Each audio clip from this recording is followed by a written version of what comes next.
കലോത്സവത്തിലേക്ക് saint Xavier's വേലൂരിലെ കുട്ടികളുമായുള്ള വണ്ടി എത്തിയപ്പോൾ തന്നെ ക്ലാസ് റൂമുകളിൽ തോൽപ്പിക്കുന്ന ബഹളം കേൾക്കാമായിരുന്നു.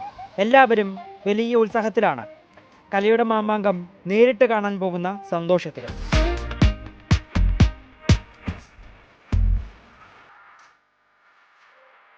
ബഹളം വയ്ക്കലെ പിള്ളേരെ എന്ന് ഹെഡ്മാഷ് പറഞ്ഞെങ്കിലും ആര് കേൾക്കുന്നു?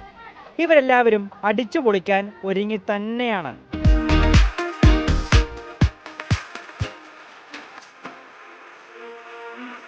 ഈ വന്നിരിക്കുന്നവരെല്ലാം ചില്ലറക്കാരല്ല കേട്ടോ, കുട്ടിക്കലാകാരന്മാരാണ്. പാട്ടറിയാം, പദ്യമറിയാം, നൃത്തമറിയാം, വരയറിയാം, അങ്ങനെ. ഇവർക്ക് ഒരേ ഒരു സങ്കടമേ ഉള്ളൂ, കലോത്സവത്തിൽ തങ്ങൾക്ക് പങ്കെടുക്കാൻ കഴിയില്ലല്ലോ എന്ന്. എന്നാൽ അതൊന്ന് മാറ്റിക്കൊടുത്താലോ എന്നായി എൻ്റെ ചിന്ത. ഒരു ചെറിയ കലോത്സവം തന്നെയാകാം, ആദ്യം ഒരു സംഘഗാനമാകാം.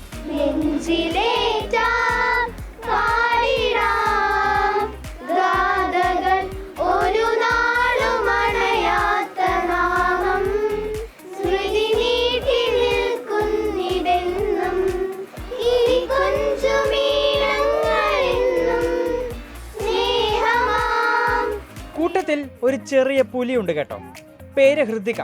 ഐറ്റം ദാ കേട്ടോളൂ. വയതിക്ക് ശരിയാന വാർഗൈ വേണ്ടും, കണ്ണീരിൽ സുഖം കാണും ജ്ഞാനം വേണ്ടും, കാമത്തെ കടന്തേറും യോഹം വേണ്ടും. എല്ലാവരും കലോത്സവം കാണാൻ വരുന്നതിന്റെ ആകാംക്ഷയിലാണ്. എന്തൊക്കെ കാണണം, എവിടെയൊക്കെ പോകണമെന്ന് ചോദിച്ചപ്പോൾ ഉത്തരം ദാ ഇങ്ങനെ.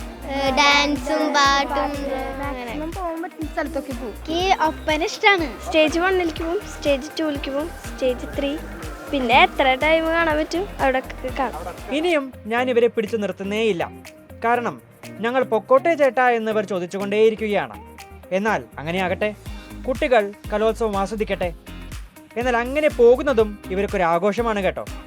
കണ്ണോട് കണ്ടപ്പോൾ കണ്ടെത്തി ഞാൻ 1000 താരകൾ പൂത്തുവെന്ന്, പിന്നെയും കണ്ട നേരം പുഞ്ചിരി പൂത്തുലഞ്ഞു. അങ്ങനെ നമ്മുടെ ഈ കൊച്ചു കൂട്ടുകാർ കലോത്സവം ആസ്വദിക്കാൻ പോവുകയാണ് കേട്ടോ. ഞാൻ ഇവരെ കുറച്ചു നേരത്തേക്ക്, എന്തായാലും തൽക്കാലത്തേക്ക് വിടുകയാണ്. ഇവർ ആസ്വദിക്കട്ടെ.